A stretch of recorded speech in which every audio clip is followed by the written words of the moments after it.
안녕하세요. 저는 딸 한 명 있는 아줌마입니다. 딸이 아주 어릴 때 술 거렁뱅이 남편과 이혼하고 혼자서 식당 일을 하면서 애를 키웠어요.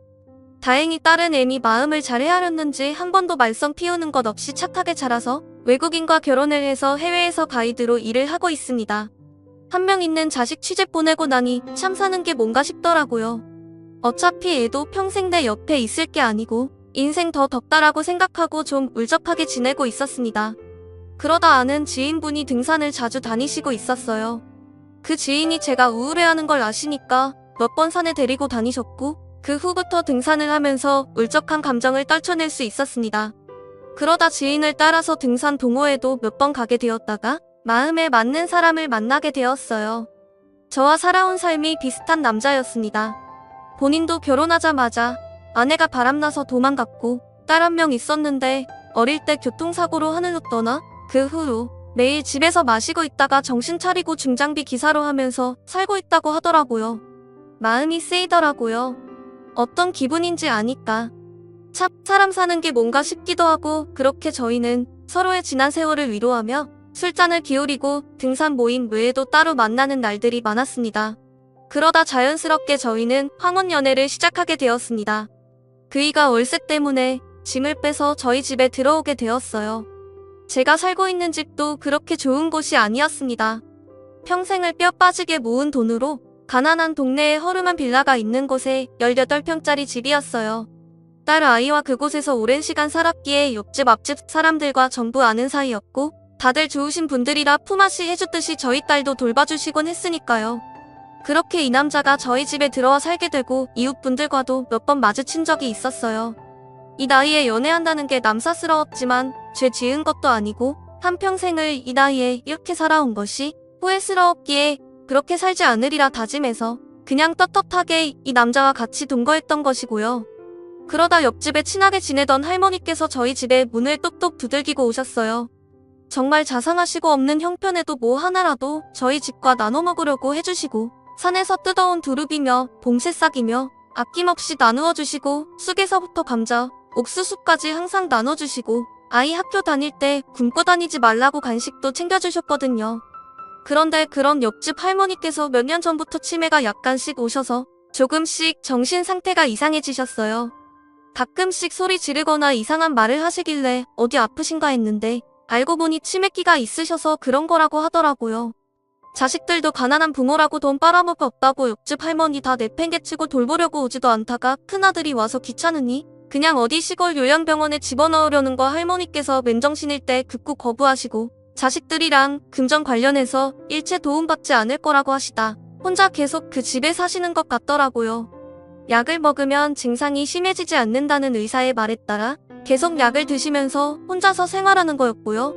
그런 할머니가 수박 한 통을 사셨는데 너무 많다고 다 썰어가지고 쟁반에 담아 저희 집에 오신 겁니다. 저는 그때 머리를 감고 막 나올 때라 집에서 TV 보고 있던 그이한테 받아오라고 옆집 할머니가 문 두들기는 거라고 하고 내보냈죠. 그런데 그이가 문을 열고 수박을 받으려는 순간 옆집 할머니가 너 이놈 범죄자야? 이 썩을 놈아. 니네 알제? 내가 뭐 하는 거냐고 소리 지르니까 이 할머니 피멍이 틀 때까지 냅다 패고 도망간 그놈 맞지? 내가 경찰에 신고할 거야? 하면서 소리를 지르고 무서워 부들부들 떨며 도망가시는 겁니다. 그이는 아니 이 할머니가 뭔 말이고 이게 누가 누구 보고 범죄자래? 남자면 다 범죄자야? 할머니 치매야? 생사람 잡네 이 사람이 진짜? 라고 엄청 화를 내는 겁니다. 생전 그런 모습은 처음이었어요. 저도 깜짝 놀라서 머리 말리다 말고 냅다 현관으로 나가는데 옆집 할머니가 너무 놀라서 도망가시려고 발을 헛디뎠고 계단 뒤로 떼굴떼굴 넘어지신 겁니다. 빌라라서 계단 폭이 굉장히 높고 바닥이 돌보라 더 딱딱해서 다치면 큰일 나는데 그곳에서 할머니가 고꾸라져 넘어지신 것이었어요. 머리에서는 피가 철철 나고 할머니는 기절하시고 그이는 황당해서 아무것도 못하고 있고 저는 너무 무서워 손에 든 휴대폰으로 119를 불렀습니다. 할머니는 바로 그 자리에서 응급실에 실려갔고요. 저는 옆집 할머니가 너무너무 걱정되어 발을 동동 구르고 있었는데 그이는 차마해서는 안 될 말을 하더라고요. 저 할머니 도망갔나? 어디서 누가 누구 보고 범죄자래? 아니 뭐 성추행범이라더니 그런 악마라는 이 말도 안 되는 헛소리를 짓거리다가 골로 간 거지. 하나도 안 불쌍해. 뭐 대한민국은 노인이라고 헛소리해도 다 참고 대우해줘야 하나? 그냥 콱 하늘 나라로 갔으면 좋겠네. 저런 할망구는 빨리 저승 가는 게 대한민국 살리는 일이야. 아휴, 내가 손 안 올린 거 다행으로 알아야지. 라면서 진짜 너무 욕을 하더군요. 제 앞에서는 한 번도 그런 모습을 보인 적이 없는 그이였는데 다친 할머니 앞에서 세상에 그런 말이 가당키나 하나요? 저는 너무 황당스럽고 어이가 없어서 그이한테 말했습니다. 당신 왜 말을 그렇게 해? 지금 제정신이야? 뭐? 빨리 저승 갔으면 좋겠다고? 당신한테는 처음 보는 할머니일 수 있겠지만 나한테는 우리 딸 손녀처럼 돌봐주신 귀하고 감사하신 분이야. 그렇게 빼적 마르고 몸도 안 좋으신데 나 먹으려고 무거운 수박 잘라서 쟁반에 썰어오시고 그렇게 주려고 하다가 이 꼴 나신 건데. 적당히 해. 진짜 당신 정 떨어진다. 난 당신 이런 사람인지 몰랐어. 할머니 아프니까 사람 보고 착각해서 그런 말 할 수도 있는 거지. 그거 보고 아파서 누워있는 사람한테 저승 가버리라고 말하는 게 정상이야? 정말 다시 보인다. 당신 정 떨어져. 라고 하고 그 일을 눈으로 훑은 뒤 저는 할머니가 계신 병원으로 갔습니다. 다행히 할머니는 머리에는 큰 이상이 없었고 아주 경미한 뇌진탕 증상이 있어서 하루 정도 입원을 해서 살펴봐야 한다고 하더라고요. 귀 뒤쪽에서부터 왼쪽 머리 관자놀이 부분까지 찢어져서 그 부분을 봉합한 상태였고요. 할머니가 마취랑 약 기운에 쓰러져 잠들어 계셨습니다. 저는 할머니한테 너무 죄송스럽고 아까 할머니가 범죄자 어쩌고 한 이야기가 무슨 말씀인지 조금 더 구체적으로 듣고 싶기도 하고 여러모로 걱정되는 마음에 집에 안 가고 할머니 곁을 지켰어요. 그렇게 몇 시간이 지나자 할머니가 조금씩 눈을 뜨고 물을 찾으시더라고요. 저는 괜찮으세요? 머리 안 아프세요? 라고 걱정을 했습니다. 할머니는 눈을 뜨고 저를 보시자마자 엄마야 엄마야 하면서 말씀하시더라고요. 내가 치매기가 있어서 내가 안 믿을 거라는 거 안다. 내 며칠 전부터 아랫집 애한테 내가 남자 만난다고 데리고 산다는 거 들었다. 궁금하기도 하고 수박도 주고 싶기도 해서 너거 집 들렸는데 내 깜짝 놀랬다. 몇 년 전에 우리 집에 도둑 들고 우리 집에 경찰 오고 난리 났잖냐. 여튼 우리 아랫집 빌라 사람들은 다 아는 긴데 몇 년 전에 한 새벽에 요 앞 사거리에서 하도 가슴이 답답해서 바람 쐴 겸 나갔는데 그 대형 비닐 안쪽에서 여자 비명 소리가 들리는 기다. 내가 여자가 뭐 저렇게 빽빽 소리 지르나 무서운 일이 있나 싶어서 그쪽으로 가봤는데 덩치 큰 남자가 여자랑 신랑이를 버리고 있는 기라. 저녀는 미친 듯이 울고 불고 파락을 하고 있고 내가 깜짝 놀라서 지팡이로 그 사내 놈을 막 찌르고 욕하고 꺼지라고 했지. 근데 그 남자가 어디서 할머니 주제에 참견이냐고 하면서 발로 나를 쓰러뜨리고 진짜 미친 듯이 밟는 기라. 그때 내가 손등에 핏줄이 터져서 퉁퉁 붓고 입술도 찢어지고 눈도 붓고 말도 아니었다이가. 그때 내가 딸내미 머니 때문에 잠깐 집을 비워서 몰랐을 수도 있는데 그때 내가 그 처녀랑 같이 겨우 경찰서에 신고해서 그 남자 잡고 얼굴도 그때 똑똑히 보고 고소도 했다. 참 대한민국 법이 뭔지 몰라도 벌금형 받고 끝났다는데 그 처녀도 고소를 했는데 뭐 미수라서 그렇다고 하던데 어떻게 된 경우인지는 잘 모르겠고 여튼 내가 그날 이후로 덩치 큰 남자만 보면 무서워서 벌벌 떨고 길도 돌아서 간대이. 그날 이후로 밤중에 골목은 얼씨도 안 해. 근데 그 남자가 너고 집에 있는 기라. 그 남자가 내 애인이라는데 내가 안 놀라고 패기나. 심장이 쿵 내려앉고 식은땀 비질비질 나면서 하늘이 노래지는데 그냥 그렇게 정신을 꼬꾸라진 기라. 라고 하면서 이야기를 꺼내는 겁니다. 저는 깜짝 놀라서 그게 정말이냐고 착각하시는 거 아니냐고 정말 많이 수차례 물었죠. 믿겨지지 않는 상황이었기에 저는 바로 그 애한테 전화를 했습니다. 전화를 수십 통 걸어도 안 받길래 저는 문자로 이 모든 상황을 말했습니다. 정말 할머니 때린 거 맞냐고 몇 년 전에 한 여자한테 나쁜 짓 하려다가 미수에 그친 거 맞냐고 막 따졌어요. 그이는 문자도 없고 그냥 아무 연락도 없었습니다. 전화기는 계속 꺼진 상태였고요. 저는 할머니 태어날 때까지 옆에 있다가 모시고 같이 집에 들어갔어요. 할머니가 본인 집에 소장이랑 그날 조사한 거랑 그 남자 이름이랑 다 있다고 해서 보여주신다고 하면서요. 그런데 정말 할머니 말씀이 맞았습니다. 그 남자가 맞았어요. 저는 소름이 끼쳐서 몸에 힘이 쫙 빠지더라고요. 알겠다고 잠깐만 몸 좀 추스리고 오겠다고 하면서 옆집 할머니 집에서 나와 저희 집으로 향했는데 저는 집에 들어가자마자 털썩 주저앉았습니다. 온 집안의 물건이 다 흩어져 있었고 서랍이란 서랍은 전부 나와 있었어요. 그리고 제가 중요한 물건들을 놓는 창고 안쪽은 전부 파헤쳐져 있었고 냉장고 문도 전부 열려 있었습니다. 다행히 중요한 물건을 놓는 장롱 안쪽에서 없어진 거는 크게 없었어요. 제가 며칠 전에 문서 정리를 싹 하고 도장이랑 그런 것도 전부 작은 가방으로 옮겨뒀었거든요. 그 남자가 한 짓이었습니다. 그리고 식탁 위에는 소름 끼치는 쪽지가 남겨져 있었습니다. 야, 이년아, 그 할머니가 살린 거다. 라고요. 세상 다정하고 둘도 없는 남자인 것처럼 행동한 그 남자가 소름 끼치는 범죄자였고 그 사람한테 먼저 당했던 옆집 할머니가 기적처럼 그 남자를 마주하게 되고 그 남자의 실체를 저한테 알려준 거였어요. 저는 너무 놀라서 바로 경찰한테 전화해 신고를 했고 같이 등산 다녔던 언니한테도 이 말을 했습니다. 이 언니도 이 남자를 알고 있었거든요. 언니도 너무나 놀라면서 자기도 지금 연락 안 된다고 잠적하고 도망간 것 같다고 이 남자 다른 등산 동호회에서도 회장한테 1,000만 원 빌리고 지금 연락 안 돼서 당했다고 말했죠. 원래부터 아주 질이 떨어지는 그냥 밑바닥에서 굴던 그런 쓰레기였는데 동호회에 들어 깨끗한 척하면서 사람 골탕 먹이려고 했던 사람이었던 거죠. 저는 정말 너무너무 소름이 몸에 쫙 끼치면서 무섭더라고요. 경찰한테 신고했고 없어진 물건을 찾고 다시 돌아왔는데 그 사람은 또 그 사람을 찾고 다시 돌아왔어요. 저는 정말 너무너무 소름이 몸에 쫙 끼치면서 무섭더라고요.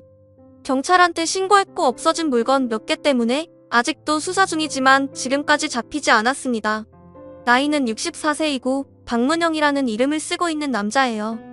고향은 충남입니다. 그리고 등산 동호회 쪽에서 자주 출몰하는 것 같습니다.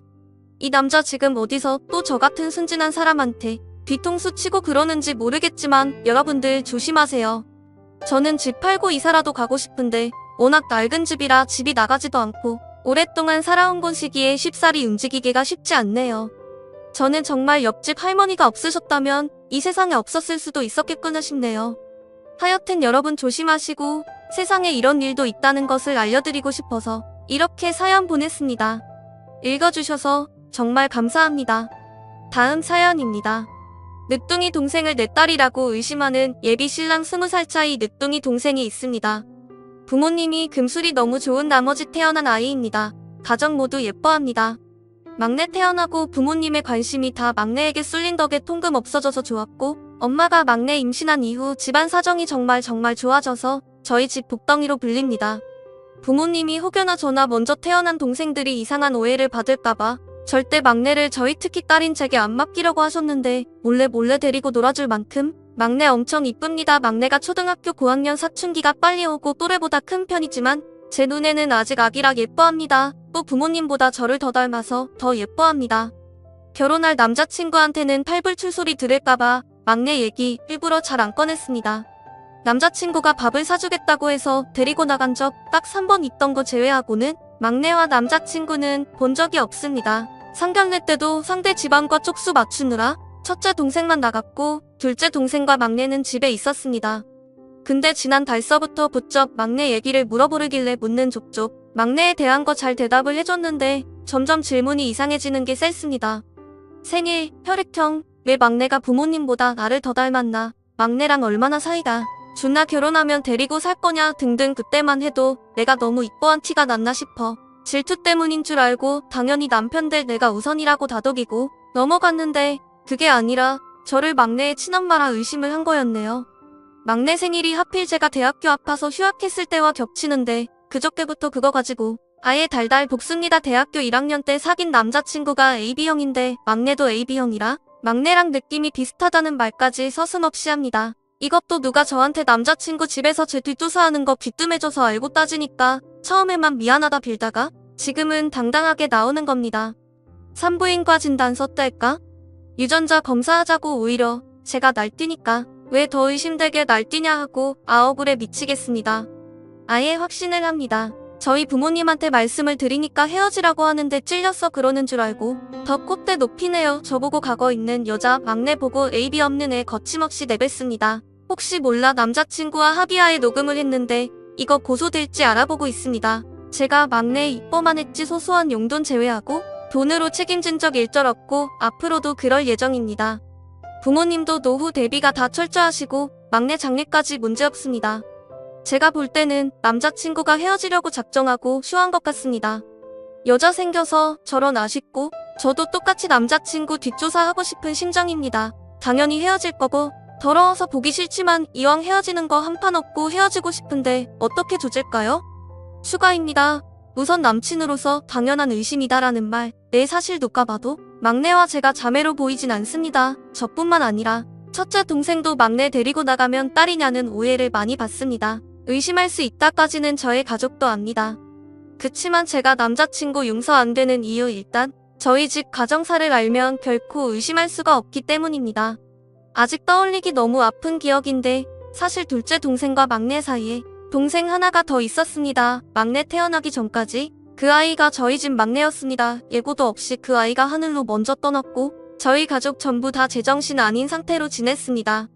특히 그 후유증으로 둘째 동생 상태가 제일 심각했기에 가족 전부 각자 아픈 채 달래지도 못하고 둘째 동생 케어하느라 또해 먹고 몇 년은 서로 칼을 나를 겨눈 채 가족이지만 가족이 아닌 상태로 지냈다고 갔습니다.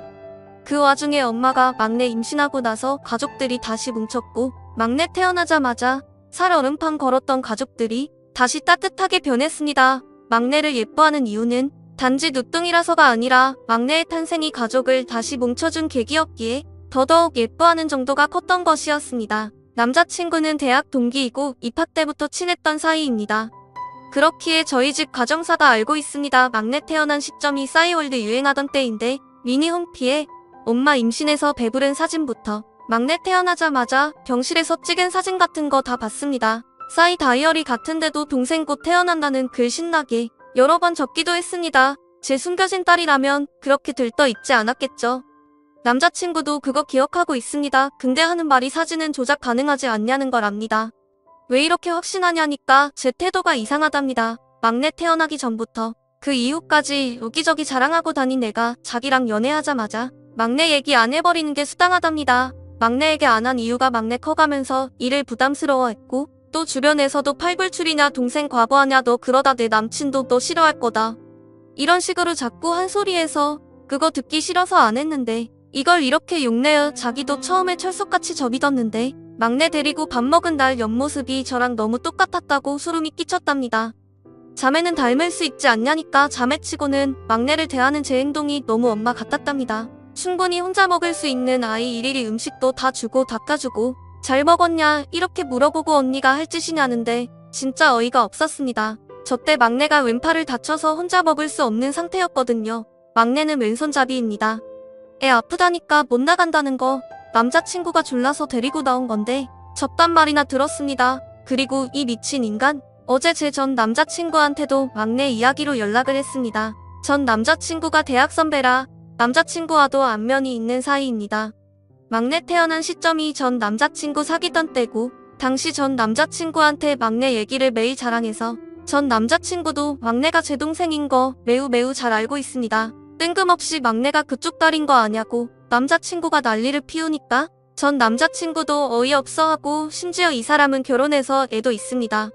저한테 전화해서 막내가 왜 니랑 내 딸이냐고 그 사람조차 허주즘 짓는데 뭐라 할 말이 없었습니다. 왜 이렇게 된 걸까요? 사진 같은 정황 증거는 정말 보여줄 만큼 보여줬는데 조작했을 거라 믿지도 않고 유전자 검사나 병원 기록 떼보자니까 이상하게 그것까지 할 필요는 없다고 주저를 하네요. 제 말이 믿기 싫은 건가요?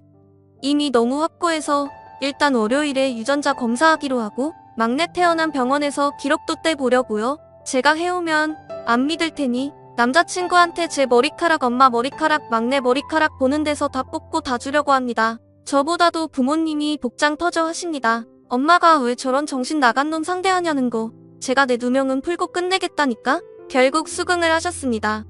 너무 웃기기만 하네요. 모든 게 주변에 말했을 거란 생각도 강하게 듭니다. 애초에 저한테 남친이 제 뒷조사한다고 알려준 게 대학 쪽 사람이었으니까요. 그간 폭언했던 것들 다 녹음되어 있고 검사 결과 나오면 저는 다 엎을 생각입니다. 법으로 조질까 아니면 내가 고소당한다고 하더라도 공개적으로 망신을 칠까 별별 생각을 다 합니다. 사람이 열받으면 뒷목 잡고 쓰러진다는 드라마 장면이 괜히 있는 게 아니었네요. 진짜 뒷목이 뜨겁고 뒤통수가 얼얼합니다. 농담이 아니라 정말 쓰러질 것 같습니다. 지금까지 제 사연을 읽어주셔서 감사합니다.